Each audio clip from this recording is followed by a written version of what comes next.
Oke, assalamualaikum warahmatullahi wabarakatuh. Hari ini kita mendapatkan mahkota. Kita pakai mahkota. Ciki ciki ciki ciki cik. Bah. Ini untuk kita pulang, untuk persyaratan pulang untuk ke planet alien. Ya. Baik lor. Ya, ojo fokus neng kene iki kos kaki lho iki. Orang mambu, ora tenan lho, ora mambu. Baik, ya. Welcome back to my channelnya Reno Tati. Channel membahas tentang motivasi untuk para teman-teman youtuber pemula semua. Baik kawan-kawan dan saudara-saudaraku semua, ya kita semoga teman-teman itu sukses selalu ya, dimudahkan rezekinya, bagi yang sakit semoga cepat sembuh ya. Tentunya di sini tempat berkumpulnya para teman-teman youtuber pemula semua, ya. Baik, Lur, ini masih ada yang ngeluh ya, Mas. Gimana dong cara ngejar 1000 subscriber itu sebenarnya? Jadi gini, saya telah membagikan ya, saya telah share video teman-teman pemula ya yang sama-sama lagi membutuhkan subscriber. Silakan teman-teman cek di tab komunitas saya. Sehari itu bisa saya share itu bisa sampai 60 orang saya share di sana. Dan itu pun saya tidak pandang dulu mau subscribernya masih 1 orang, mau 10 orang, mau 40 orang, mau 50 orang subscribernya, tetap saya share. Yang penting dia mempunyai video ya, yang penting dia mempunyai video. Dan yang saya share itu rata-rata itu teman-teman pemula yang baru, yang sama-sama mau berjuang mengejar 1000 subscriber ya. Nah itu saya share semua di sana. Nanti kalau teman-teman itu kompak di tab komunitas saya itu, teman-teman itu melakukan kunjungan dengan cara full durasi, nonton 3 video, ya saya rasa 6 bulan itu cukup untuk memenuhi syarat menjadi partner YouTube. Kok bisa mas? Ya coba kalikan aja 50 orang yang saya share. Nah di 50 orang itu kan lagi membutuhkan subscriber semua. Kompaklah di sana, saling berkunjung ya kan, dengan cara yang aman, saling subscribe ya kan. Kan lumayan kalau sehari 50 ya, ataupun 20 orang yang dikunjungi saling subscribe, ataupun 10 orang, kalikan aja sebulan, udah berapa yang didapat ya. Makanya saya hitung-hitung itu 6 bulan itu udah terpenuhi dengan cara teman-teman nonton 3 video ya, teman-teman saling menyumbang jam tayang kan gitu. Nah jadi coba teman-teman berpikir cerdas gitu loh, berpikir cerdas gimana caranya teman-teman itu bisa lolos monetisasi tanpa ada embel-embel. Bukan gini ya, ini embel-embel ini apa ini nggak tahu ya. Nah, jadi cobalah mulai berpikir cerdas ya kan, seperti itu. Supaya apa? Supaya teman-teman itu bisa mencapai 1000 subscriber itu dengan mudah, tidak terlalu kewalahan. Ya, teman-teman tinggal masuk di tab komunitas, tonton videonya, nggak usah banyak komen. Ayo mampir, nggak usah. Itu udah gaya lama. Kalau teman-teman berkomentar, ayo mampir kak, amanah, nggak usah. Kunjungin aja. Orang itu udah tahu kalau teman-teman berkomentar di video dia itu dengan full durasi, otomatis komentarmu itu bakal kebaca. Ya, nah itu, jadi itu yang perlu teman-teman ketahui ya, supaya teman-teman itu bisa mencapai. Dan ini juga, ini ada pembahasan sedikit ya, penting ini untuk teman-teman ketahui. Dan mungkin ini nanti masih banyak teman-teman pemula ini yang kebingungan, karena ada yang menanyakan pada saya, Mas, saya ini dulunya video saya ini ada iklannya semua loh mas, tapi sekarang tiba-tiba itu tidak ada iklannya.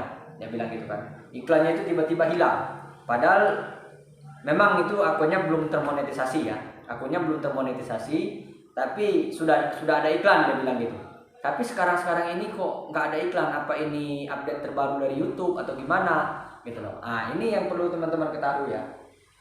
Jadi gini, setelah saya tanyakan nama dia, masalahnya gimana, titik awalnya gimana, dia menjawab, Mas, saya pernah menghapus video yang kena klaim hak cipta dan video itu meledak.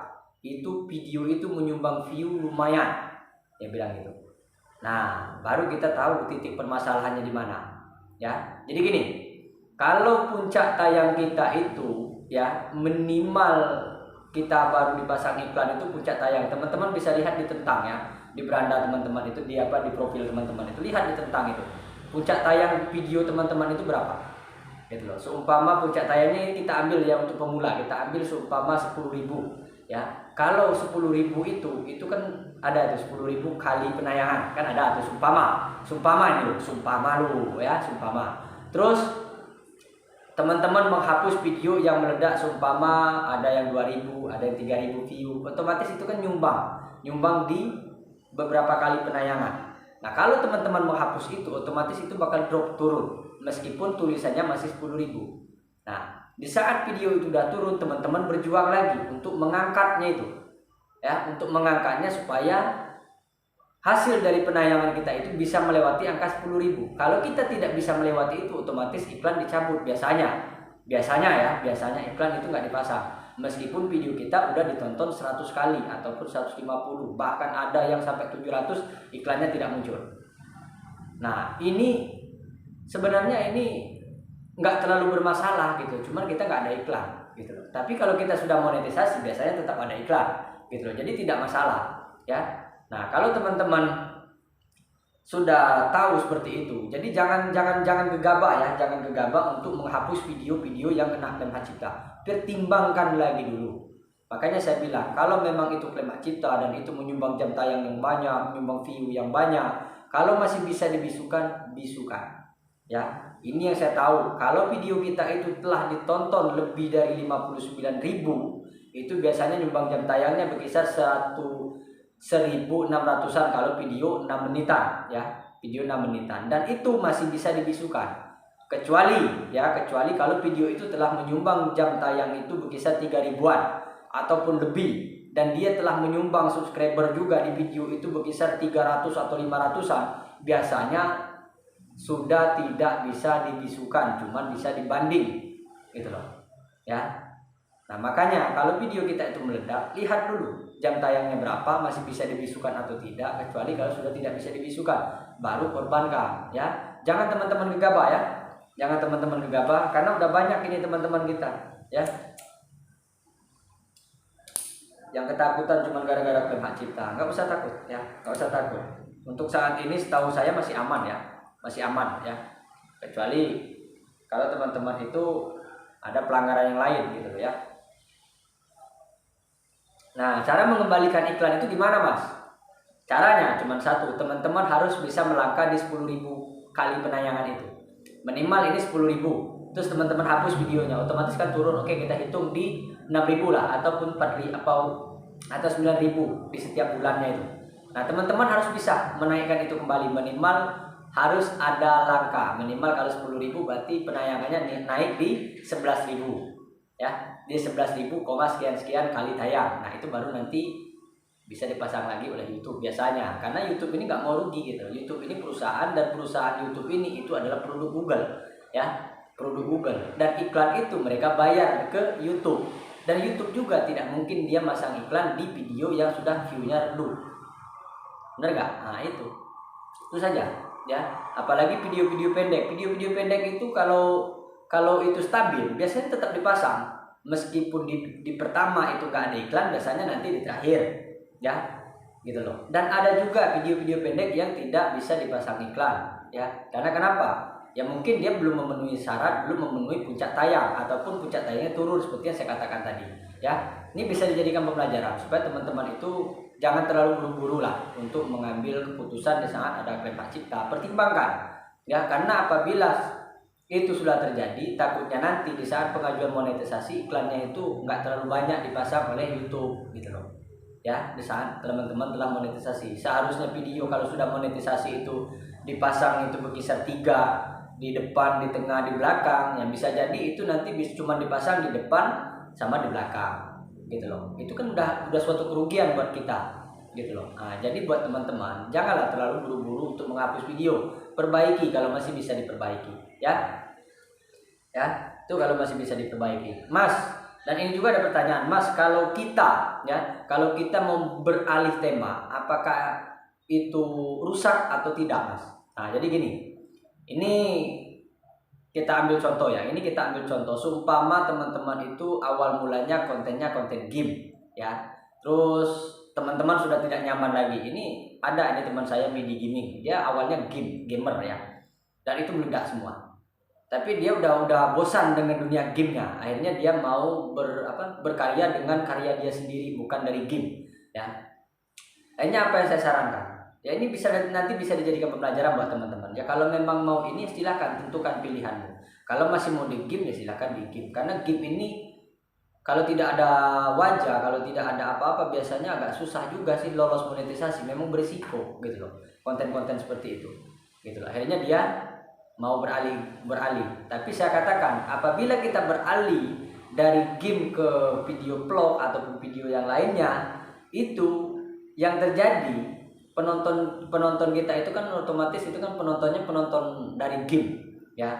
Sekarang gini, saya pemain game, tahu-tahu saya dapat notif ya kan, ini ada notif ya itu, tahu-tahu bukan game, otomatis nggak bakalan saya tonton. Nah itu yang terjadi. Karena kenapa? Video kita itu otomatis bakal direkomendasikan ke penonton yang senang game biasanya ya. Cuman itu doang resikonya. Tapi PR-nya itu cuma satu. Kalau kita mau mengganti tema, saran saya jangan mengganti tema, lebih baik membangun akun baru. Tapi kalau teman-teman mau mencoba untuk berganti tema ya silakan. Cuman teman-teman harus aktif berkunjung itu lebih dari teman-teman pemula yang ngebangun akun dari nol memang satu tema ya, lebih gitu loh, lebih. Gimana caranya? Ya kenalkan lagi akunmu, berkunjung ke lab-lab, berkunjung ke teman-teman pemula ya. Itu salah satu contohnya. Berapa lama Mas? Ya kita tidak tahu berapa lama itu bakal terkait gitu loh. Bisa jadi itu 6 bulan, bisa jadi itu 3 bulan, bisa juga jadi 1 tahun gitu. Kita tidak akan tahu. Yang tahu itu dirimu sendiri. Gimana caranya supaya algoritmanya itu mulai berpindah pelan-pelan. Karena itu otomatis di saat teman-teman ngupload video itu, otomatis video itu disebar di penggemar-penggemar game ya. Adalah 1-2 ya, karena kita sudah saling subscribe. Nah itulah ya, karena kita saling subscribe sesama pemula. Nah mulailah perbaiki itu kalau memang mau pegang tinggi tema. Tapi saran saya lebih baik ya bangun akun baru gitu loh ya. Supaya apa? Supaya lebih enak menatanya ya. Memang itu gampang menatanya, memang gampang kalau memang teman-teman bisa. Tapi kalau nggak bisa itu repot gitu loh ya. PR-nya apa? Ya ngopost terus itu. Supaya apa? Supaya algoritmanya itu dengan konten baru itu bisa terkait ya. Minimal teman-teman itu harus lebih tinggi rekomendasi video baru dibanding video-video yang lama dulu, karena algoritmanya terkait ke sana gitu loh ya. Ini dulu Retno Tati ini berapa bulan ya, hampir 6 bulan ya, rekomendasinya itu nyasar tetap ke channel-channel musik semua, ke karaoke, ke MP3 segala macam. Tapi saya berjuang untuk memperbaiki itu. Akhirnya apa yang terjadi? Sekarang udah mulai terkait ke channel-channel lain ya, yang satu tema. Berapa bulan Mas? Kurang lebih 4 bulan, hampir 6 bulan lah saya memperbaiki. Alhamdulillah sekarang udah terkait lagi. Kemarin sempat terputus dan sekarang sudah balik lagi. Nah itu ya. Semoga apa yang saya sampaikan ini itu bisa bermanfaat. Jangan ketawa dulu ya, meskipun ini kayak gini dagal gitu. Ya apa-apa ya kan. Nah semoga apa yang saya sampaikan ini bisa bermanfaat, bisa menambah wawasan teman-teman semua. Akhir kalam wabillahi taufiq hidayah. Assalamualaikum warahmatullahi wabarakatuh. Sukses ada di tanganmu. Masa lalumu buang, lihat masa depanmu. Selamat berjuang.